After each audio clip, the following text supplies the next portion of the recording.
सुप्रभात प्यारे बच्चों।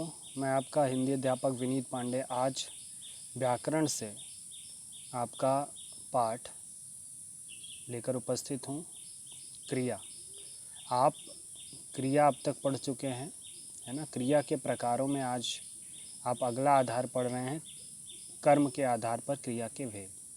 क्रिया का आप फर्स्ट पार्ट देख चुके हैं, अब ये सेकंड पार्ट है। तो कर्म के आधार पर क्रिया मुख्यतः दो तरह की होती है बच्चों। पहला सकर्मक क्रिया, दूसरा अकर्मक क्रिया, है ना। सकर्मक क्रिया नाम से स्पष्ट है, स यानी साथ और अ यानी नहीं। तो जिसके साथ कर्म होता है वो सकर्मक, और जिसके साथ कर्म नहीं होता वो अकर्मक क्रिया कहलाती है। आइए देखते हैं। सकर्मक क्रिया दो तरह की होती है। पहला एक कर्मक क्रिया, जिसमें एक कर्म होता है वह क्रिया एक कर्मक, और दूसरा पूर्ण द्विकर्मक क्रिया, जिसमें दो कर्म होता है वो द्विकर्मक क्रिया कहलाती है। एक कर्मक क्रिया जैसे राहुल चित्र बना रहा है, इसमें चित्र शब्द जो है वो कर्म है ना। राहुल क्या बना रहा है, तो राहुल चित्र, जो उत्तर मिलता है चित्र वही कर्म है और वो एक है। द्विकर्मक या पूर्ण द्विकर्मक क्रिया क्या है, जैसे माँ ने पुत्र को खाना खिलाया। तो आप देख सकते हैं यहाँ माँ ने पुत्र को खाना खिलाया, इसमें दो कर्म हैं, है ना। पहला कर्म है पुत्र और दूसरा कर्म है खाना, ठीक है। तो इसलिए यह पूर्ण द्विकर्मक क्रिया है। अब द्विकर्मक जो क्रिया है, ये पूर्ण द्विकर्मक क्रिया मुख्यतः दो तरह की होती है। पहला मुख्य कर्म, इसमें दो तरह का कर्म होता है, मुख्य कर्म और दूसरा गौड़ कर्म। क्या है ये मुख्य और गौड़ कर्म? मुख्य कर्म की जो विशेषता है वह यह है कि वह क्रिया के साथ प्रयुक्त होता है ना।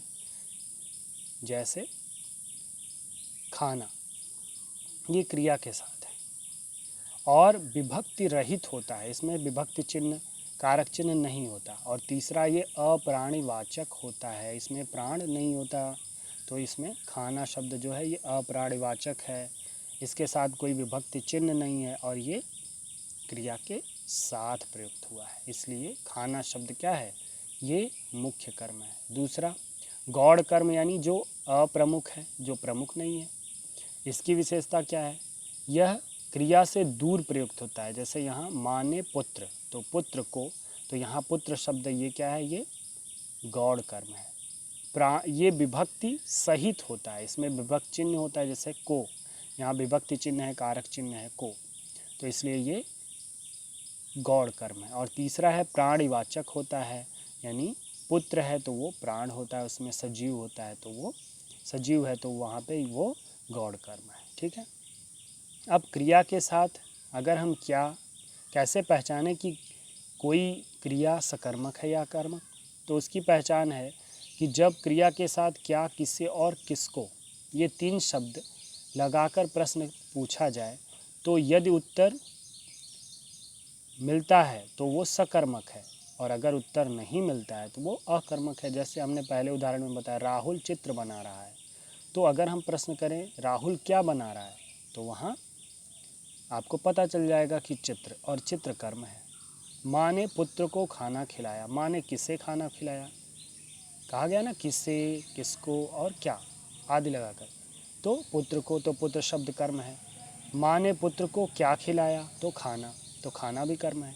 लेकिन अगर हम कहें वह दौड़ा, तो वो क्या है, अकर्मक है ना, जो आप आगे पढ़ेंगे।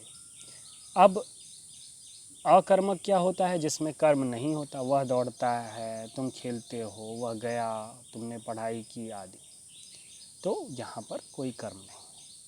नेक्स्ट है प्रेरणार्थक क्रिया।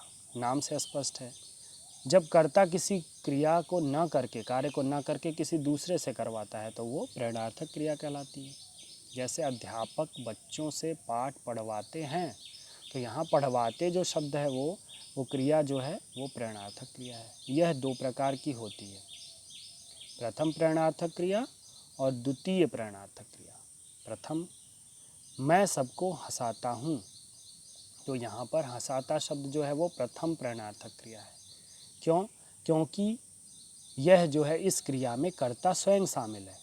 प्रथम प्रणयार्थक क्रिया क्या होती है? जिसमें कर्ता स्वयं शामिल होता है, वो प्रणयार्थक क्रिया होती है। और द्वितीय प्रणयार्थक क्रिया क्या होती है? जिसमें कर्ता स्वयं न शामिल होकर दूसरे से कार्य करवाता है, जो उसकी मुख्य परिभाषा है वो।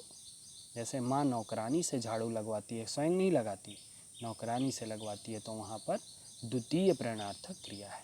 ठीक है स्टूडेंट, अब आप नेक्स्ट देखिए, रचना के आधार पर क्रिया के भेद। तो सबसे पहले मूल या सरल क्रिया क्या होती है? भाषा में कुछ क्रियाएं जो है रूढ़ रूप में विद्यमान है ना, उन्हें ही रूढ़ यानी जो परंपरा से चली आ रही हैं, उनको घटाया बढ़ा नहीं जा सकता, वो कह सकते हैं क्रिया का जो मूल रूप है, तो उसे कहते हैं सरल या मूल क्रिया। जैसे खा पी लिख, इसमें से बनता है खाना पीना लिखना सोना उठना बैठना आदि। ये क्रियाएं मूल या सरल क्रियाएं कहलाती हैं। दूसरा संयुक्त क्रिया, ये क्या होती है? ऐसी क्रिया जो दो या दो से अधिक धातुओं के योग से बनती है, उसे संयुक्त क्रिया कहते हैं। जैसे वह मैदान से बाहर चल दिया, तो चल दिया। उठ भागा, है ना, घोड़ा सरपट उठ भागा, तो यहाँ पर जो है उठ भागा चल दिया, ये दो क्रियाएं इसमें शामिल है, दिया और चल, उठ और भागा, तो इसलिए ये संयुक्त क्रिया है। मिश्र क्रिया या नामिक क्रिया, तो मिश्र क्रिया क्या है?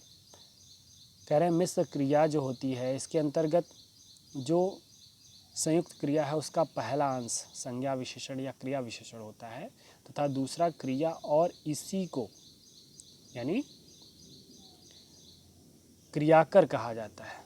दूसरा क्या होता है? क्रिया का होता है, और इसी क्रिया के भाग को क्रियाकर कहा जाता है। जैसे अच्छा लगना, राम को यह कार्य अच्छा लगा, दान, उसने मोहन को दान दिया, तो ये दान दिया अच्छा लगा, ये सब क्रियाएं जो है वो दान देना अच्छा लगना यानी ना शब्द जुड़ा होता है, तो वो मिश्र क्रियाएं कहलाती हैं। समस्त क्रिया क्या है? दो धातुओं के योग से बनने वाली क्रिया समस्त क्रिया कहलाती है। जैसे चलना फिरना खाना पीना, तो इसमें चलना फिरना दो क्रियाएं इसमें मिश्रित होती हैं, इसलिए समस्त क्रिया। खाना पीना, जैसे चलना फिरना सेहत के लिए अच्छा होता है, या उसे चलना फिरना पसंद है ना, वह खा पी कर सो गया, तो खा पी कर शब्द जो है ये क्या है? समस्त क्रिया है। अब नेक्स्ट नाम धातु क्रिया, ये क्या है?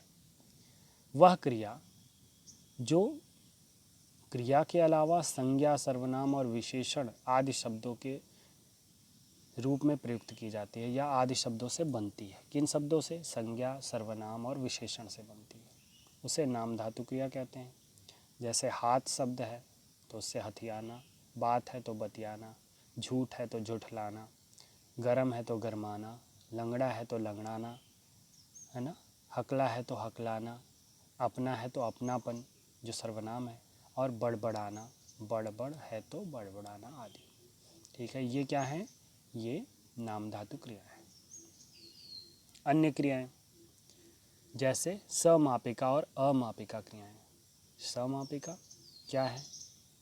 वह क्रिया जो वाक्य के अंत में प्रयुक्त होकर वाक्य को पूर्ण करती है, समाप्त करती है, वो समापिका होती है। जैसे मैं जाऊंगा, बच्चे पढ़ रहे हैं आदि, इससे वाक्य समाप्त होता है, ये वाक्य के अंत में पाई जाती हैं। लेकिन अमापिका क्रियाएं वाक्य के अंत में न होकर वाक्य के बीच में कहीं मध्य में आती हैं। जैसे वह हंसते हंसते रो पड़ा, तो जो हंसते हंसते शब्द है ये अमापिका क्रिया का उदाहरण है। रो पड़ा शब्द जो है वो समापिका है, लेकिन हंसते हंसते शब्द क्या है? वो अमापिका है, क्रिया है। पूर्वकालिक या तात्कालिक क्रियाएं। पूर्वकालिक क्रिया नाम से स्पष्ट है, वे क्रियाएं जो मुख्य क्रिया से पूर्व प्रयुक्त होती हैं वो पूर्वकालिक कहलाती हैं। जबकि तात्कालिक क्रियाएं मुख्य क्रिया से पूर्व तो प्रयुक्त होती हैं, लेकिन उनके बीच समय का, है ना, मुख्य क्रिया और उनमें समय का अंतर होता है। जैसे पहले पूर्वकालिक क्रिया का उदाहरण, वह खाकर सो जाएगा, तो ये पूर्वकालिक क्रिया है, कब सोएगा? खाकर। लेकिन अगर यहीं कहा जाए वह खाते ही सो गया, तो यहाँ तात्कालिक प्रभाव है क्रिया का, इसलिए खाते ही सो गया ये तात्कालिक क्रिया है। खाते ही शब्द तात्कालिक क्रिया का उदाहरण है। अगला तीसरा है अनुकरणात्मक क्रियाएं, वे क्रियाएं जो ध्वनियों के अनुकरण पर धातुओं से बनती हैं, वे अनुकरणात्मक क्रियाएं कहलाती हैं, जो विभिन्न प्रकार की प्राकृतिक ध्वनियों के अनुकरण से बनती हैं, जैसे खटखटाना, फड़फड़ाना, बड़बड़ाना, हिनहिनाना, खिलखिलाना आदि। स्टूडेंट, वीडियो को देखिए, लाइक और शेयर करिए और चैनल को सब्सक्राइब करिए, जिससे आपको आगे का लिंक मिलता रहे। आज के लिए इतना ही। Thank you, have a nice day.